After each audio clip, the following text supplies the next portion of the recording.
उत्तर प्रदेश का कुशीनगर, जहां मदनी मस्जिद का 3 ओर से ध्वस्तीकरण किया गया। इस मामले ने राजनीतिक हलचल तेज कर दी है। समाजवादी पार्टी ने इसका कड़ा विरोध जताया और अब 18 सदस्यीय प्रतिनिधिमंडल मौके पर पहुंचा। कुशीनगर के हाटा नगर में रविवार को प्रशासन ने बुलडोजर और पोकलैंड की मदद से मदनी मस्जिद के आगे के हिस्से को 3 ओर से ध्वस्त कर दिया। प्रशासन का कहना है कि यह कार्रवाई नगर पालिका की अनुमति के उल्लंघन और वित्तीय अनियमितताओं के चलते की गई। वहीं पुलिस ने लोक संपत्ति क्षति निवारण अधिनियम के तहत केस दर्ज किया है। मदनी मस्जिद का बड़ा हिस्सा जब तोड़ा जा रहा था, तब प्रशासन और मस्जिद कमेटी के बीच गहरी तनातनी देखने को मिली। इस मामले को लेकर समाजवादी पार्टी ने योगी सरकार पर गंभीर आरोप लगाए हैं। सपा का 18 सदस्यीय प्रतिनिधिमंडल मौके पर पहुंचा और मामले की जानकारी ली। ये प्रतिनिधिमंडल लखनऊ रवाना होकर पार्टी को अपनी रिपोर्ट सौंपेगी। प्रशासन का कहना है कि मस्जिद का निर्माण अवैध रूप से पुलिस थाने की जमीन पर किया गया था। इसके अलावा जांच में पाया गया कि निर्माण कार्य में घोषित आय से अधिक धन का उपयोग हुआ है। मुस्लिम पक्ष ने प्रशासन के आरोपों को खारिज किया। उनका कहना है कि यह जमीन जाकिर हुसैन और अजमतुन निशा के नाम से खरीदी गई थी और मस्जिद 30 डिसमिल जमीन पर बनी थी। उनका कहना है कि विवादित जमीन मस्जिद परिसर से बाहर है। ये मामला अब राजनीतिक रूप से तूल पकड़ चुका है। आगे इस मामले में क्या होता है, इस पर प्रभात खबर डिजिटल की नजर बनी रहेगी। अगर आपको यह वीडियो पसंद आया हो तो इसे लाइक करें, शेयर करें और हमारे चैनल को सब्सक्राइब करना ना भूलें।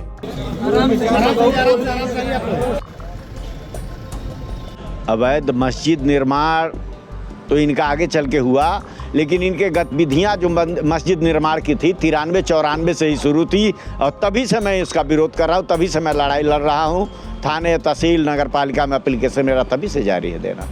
ये जो मस्जिद का अवैध हिस्सा गिराया गया है, इसको देखने के लिए सपा का डेलीगेशन आ जा रहा है, तो इस पर क्या कहेंगे? सपा का डेलीगेशन अपनी मरती हुई राजनीति को ऊपर उठाने के लिए आ रहा है कि हो सकता है हम जाएं तो इसमें इस लूट में छूट का लाभ उठा रहा है। इसमें जाएंगे तो हो सकता है हमको कुछ लूट मिल जाए और बिना परिश्रम किए, बिना समाज का काम किए, बिना जनता का काम किए हमको कुछ लाभ मिलने वाला हो, उस अपने लाभ के चक्कर में आ रहा है।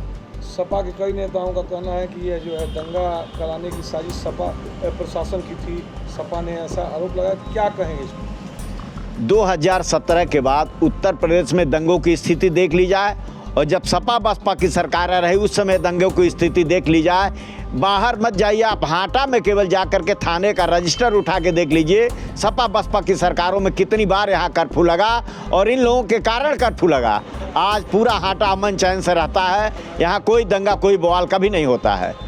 जो मस्जिद का हिस्सा गिराया गया तो बता रहे हैं लोग कि अवैध नहीं था, क्या था, क्या जानकारी आपको है, क्यों गिराया गया? हमको तो जानकारी है कि थाने और नगर पालिका की ज़मीन कुछ ले करके वह निर्माण चल रहा था, जिसका नप्पी कई बार हुआ, जिसमें समझौते हुए, फिर समझौते के दीवार को तोड़ करके ये लोग आगे का ट्रेन सीट डाल लिए। जब यह देखा गया कि बार बार इनकी विस्तारवादी नीति आगे बढ़ रही है, इस विस्तारवादी नीति को रोकने के लिए फिर मैंने प्रार्थना पत्र दिया और नप्पी में पता चला कि इनका ज़मीन कितना थाने और नगर पालिका की ज़मीन मस्जिद में निकल रही है। उसी मस्जिद वाले ज़मीन को खाली कराया गया, बाकी कोई बहुत चीज़ नहीं है। ये जो है पूरे मस्जिद पर क्या खतरा मर रहा है, क्या अवैध नक्शे का मामला? नक्शा तो अवैध तो उसी समय से है।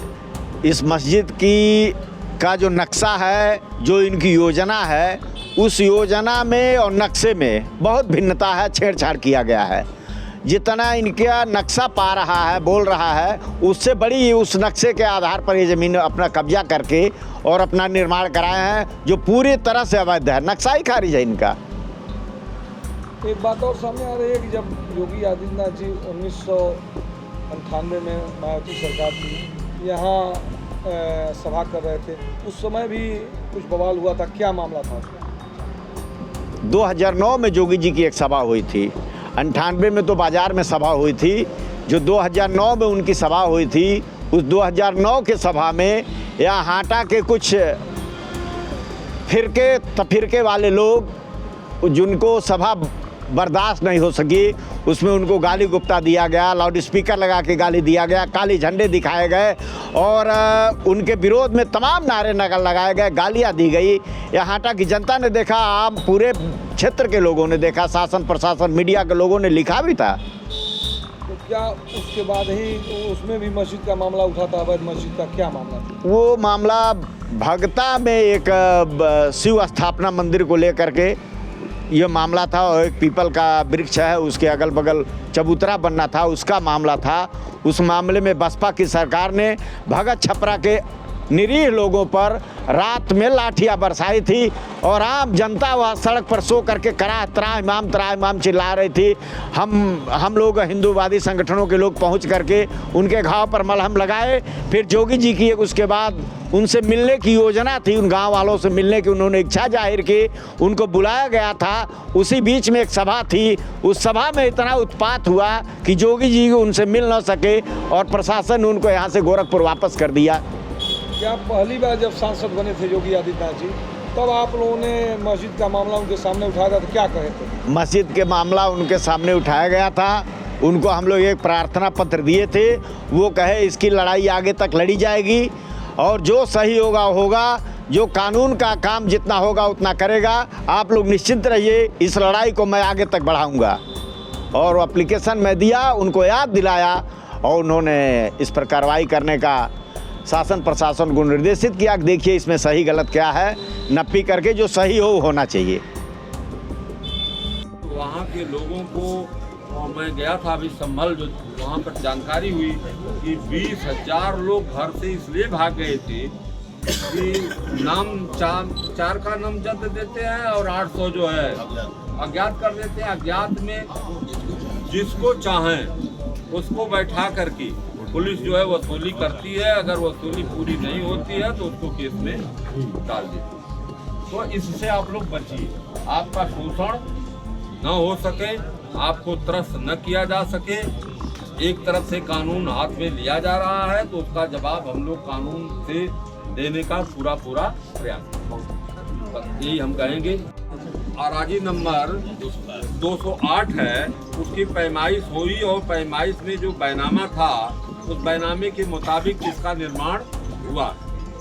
तो अब इसको शासन प्रशासन इसका जिम्मेदार है और एक तरह से यह जो है कानून को हाथ में लेकर के जो प्रक्रिया की जा रही है जो है, जिससे समाज में गलत संदेश जा रहा है और इस देश को प्रदेश को तोड़ने की जो साजिश की जा रही है, यह मैं समझता हूं कि कानून विरोधी है, संविधान विरोधी है।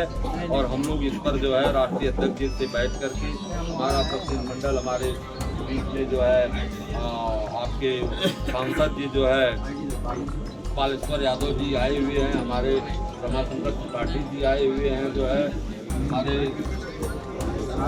राधे श्याम सिंह जी आए हुए हैं और हमारे जिला अध्यक्ष बगल में आपके है ही हैं, जो है आप सभी साथी जो है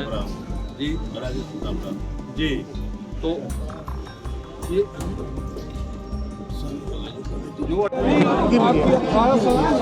हमारे बगल उठा दे और जो है मस्जिद का कुछ हिस्सा गिराया गया है, तो इस पर क्या जांच है, क्या कहेंगे? रिकॉर्ड देखेंगे, इसका पहले रिकॉर्ड हम देखेंगे कि यह बैनामा कितने का है और कितने में लोगों ने कंस्ट्रक्शन किया है और जो पहले की पैमाइश हुई है उसकी फील्ड बुक देखेंगे, उसकी पैमाइश की रिपोर्ट अधिकारियों की, जो राजस्व के अधिकारियों की रिपोर्ट है उसको देखेंगे। और हम लोगों ने यह आँख से इसलिए देख लिया इसको कि क्या वास्तविक स्थिति क्या है, उसको मौके पर हम लोगों ने उसको देखा। गिराई गई है, अब तो वह उसका जो है रेवेन्यू रिकॉर्ड बताएगा ना, मौके पे गिराई गई है ये तो साबित है। अब रेवेन्यू रिकॉर्ड बताएगा उसको और छानबीन करके हम लोग रेवेन्यू रिकॉर्ड गिराने के पहले यहाँ के प्रशासन को रेवेन्यू रिकॉर्ड की फिर से जांच करानी चाहिए थी, फिर से पैमाइश करानी चाहिए थी। उन्होंने गलत काम किया है, जो कानून को हाथ में लेकर के सीधे जो है बुलडोजर चलवा दिया। जो सुप्रीम कोर्ट ने इस पर जो है स्पष्ट रूप से मना किया है और कुल 29 जिसकी जमीन बैनामे की है, मुस्लिम पक्ष सरकार कह रहा है कि हम अपने बनाए हैं, वह कह रहे हैं नहीं कुछ थाने का और नगर पालिका का हिस्सा जो है जिसके अरे भाई डिमार्केशन उसका फिर से करना चाहिए। डिमार्केशन तो इन लोगों को कमेटी को बुला करके फिर से डिमार्केशन करा लेते। यह कानून को हाथ में लेने से पहले जो है उसकी फिर जांच पड़ताल कर लेते। क्या जल्दी थी जो है, संतुष्ट नहीं किया गया। रास्ता यही है। अभी तक क्यों आनंद थाना में इस वक्त कार्रवाई की गई, इसमें क्या ये दंगा फैलाने की साजिश थी और कोई दूसरा काम नहीं। प्रभातखबर.com, विश्वास वही, रफ्तार नहीं।